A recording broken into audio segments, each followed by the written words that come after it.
এখন যে স্টকটি নিয়ে কথা বলবো আপনাদের সাথে সেটা হলো জিমেনেসিয়া সিফুড কোম্পানি। তো এই কোম্পানিটা যদি চারটা দেখি আমরা, তো চারটা এটা ডে ওয়ান ক্যান্ডেলে আছে। এবং এই কোম্পানিটা আজকে পিক করার মূলত কারণ হলো এটার চার্ট প্যাটার্নটা আমার কাছে খুব ভালো লাগছে।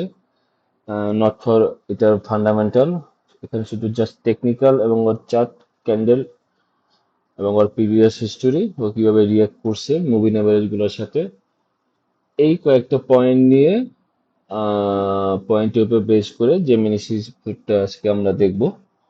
তো যদি আমরা ডে ক্যান্ডেলে দেখি, তো জেমিনি ফুড এখানে ইয়েলো কালারটা হলো 200 ইএমআই, সাদাতে হলো 100 এবং 15.5 হলো মুভিং এভারেজ। তো আগস্ট জুলাইতে জুলাইতে জিমেনিসের 200 ইএমআইটা রিটেস্ট করতেছিল, রিটেস্ট করে কিছুটা কারেকশন করে কিন্তু ব্রেকআউট করে ফেলছে 200 ইএমআই। এবং 200 ইএমআই ব্রেকআউট করার পরে সে রিটেস্ট করে স্টেনও 200 ইএমআই এর উপরে আছে এবং সেটা এখন আবার 55, যেটা 200 ইএমআই এর ক্লোজ করছে সেই 55 এর উপরে সে হোল্ড করতেছে প্রাইসটা, 55 এর নিচে পড়ে যাচ্ছে না। এখন পড়ে যাবে কি যাবে না সেটা ডিপেন্ড করতেছে এটার ভলিউমের উপর ডিপেন্ড করবে যে এটা ভলিউম সামনে পাবে কি পাবে না।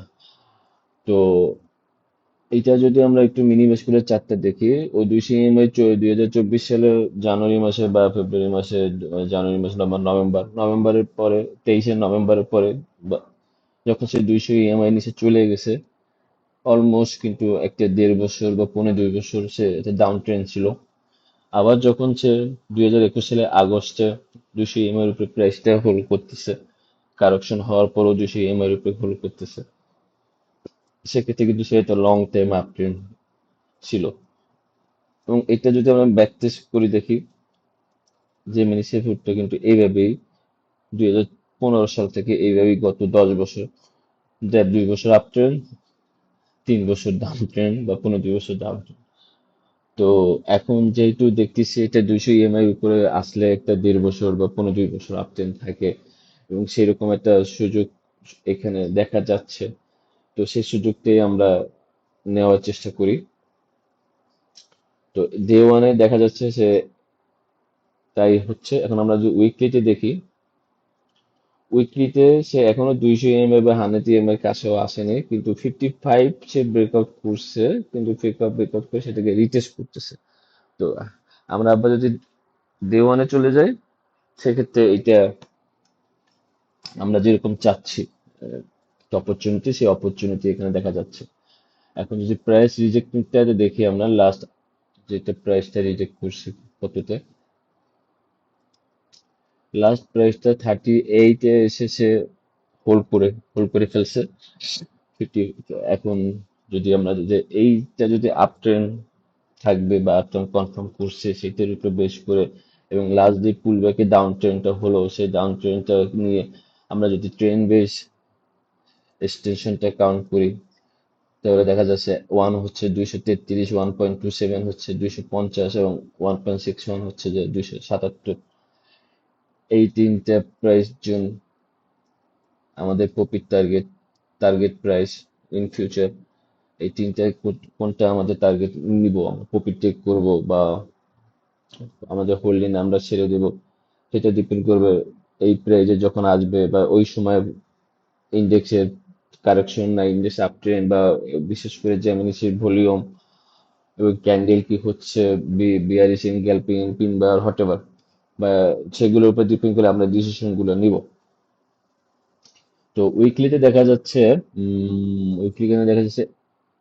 330 টাকা একটা মেজর, 20 বা 30 টাকাতে মেজর রেজিস্ট্যান্স এন্ড সাপোর্ট। এইখানে ছিল রেজিস্ট্যান্স, এইখানে সাপোর্ট ব্রেকআউট করছে, এইখানে সাপোর্ট নিছে, এইখানে সাপোর্ট সব হতে। তো 320 330 কিন্তু আমাদের লং টার্ম একটা ভিউ নিয়ে জেমিনিসিপিতে টার্গেট করতে হবে।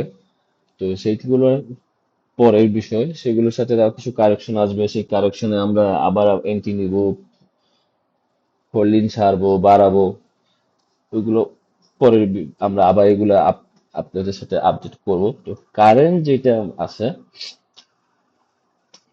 সেইখানে আমরা দেখতেছি 230 থেকে 270, এই রেঞ্জটার ভিতরে আপাতত আমাদের টার্গেট থাকবে এই 270 থেকে 235। তো মার্কেট যদি ইন্ডেক্স যদি 6200 বা 6000 দিকে চলে যায়, তবে 230টা তখন মনে হয় না সেটা ওইভাবে সে রেসপেক্ট করবে, এটা ব্রেকআউট হয়ে যাবে। এবং আমরা 270কে তখন আমাদের মেইন টার্গেট করব। 270 যদি আমরা মেইন টার্গেট করি প্রাইস, আর যদি 170-এ যদি আমরা এন্ট্রি নেই, এবং এটা যদি সি ফুড কোম্পানি চিংড়ি মাছ রপ্তানি করে। এবং এখানে একটা মজার বিষয় হলো, ইন্ডিয়া যেহেতু আমেরিকার কাছ থেকে একটা হিউজ তাদের ফিশ কোম্পানিগুলো ট্রাফিক 100% ট্রাফিক পেয়ে গেছে। তো এইটার সুযোগ কি বাংলাদেশ পাবে, বা বিশেষ করে জেমিনি ফুড পাবে কিনা জানি না, এটা নিউজ আসলে আমরা বুঝতে পারবো ওদের ইপিএস এর উপরে। তো এইটা যদি 270, ওই ইন্ডিয়ার ওই ল্যাকিংসটা যদি আমরা এখান থেকে যদি অপরচুনিটি হিসেবে নিতে পারি, তখন কিন্তু 320-30-এ আমাদের মিনিমাম টার্গেট করতে হবে, ম্যাক্সিমাম আরো উপরে নিতে হবে। কারণ জেমিনি ফুড হলো একটি ভোলাটাইল কোম্পানি, এটা হিউজ ভোলাটাইল, এটা যেমন প্রফিট মার্জিন হিউজ, এবং রিস্কও থাকে হিউজ। তো এইটা আমরা পজিশন ট্রেডিং টাইপ করব, কিন্তু এসএল নিয়ে। কিংবা T+2, এইটা করতে গেলে আমার মনে হয় স্টপ লস হিট খাওয়ার সম্ভাবনা অনেক বেশি থাকবে, কারণ T+2 তে স্টপ লস 5%, 6%, 5-6% এরকম নিতে হবে। তো 5-6% লোপেড কোম্পানিতে এসে নিয়ে কতখানি কার্যকারিতা হবে আমি জানি না, কারণ এটা 1 কোটি 15 লাখ শেয়ার, পাবলিকের কাছে মাত্র 68 লাখ শেয়ার আছে। তো ফ্লোটিং মার্কেটে ফ্রি ফ্লোট শেয়ার আছে 68 লাখ, ইনস্টিটিউশন যে কোনো সময় হোল্ডিং বাড়াতে পারে। তো আমরা যদি পজিশন ট্রেডিং বে ওরকম বা স্টপ লাইন যদি চিন্তা করি, তাহলে একটা ডেটা আমি এখানে তৈরি করে রাখছি। সেইটা হিসাব করলে দেখা যাচ্ছে 170 টাকায় যদি আমরা D1-এ চলে যাই,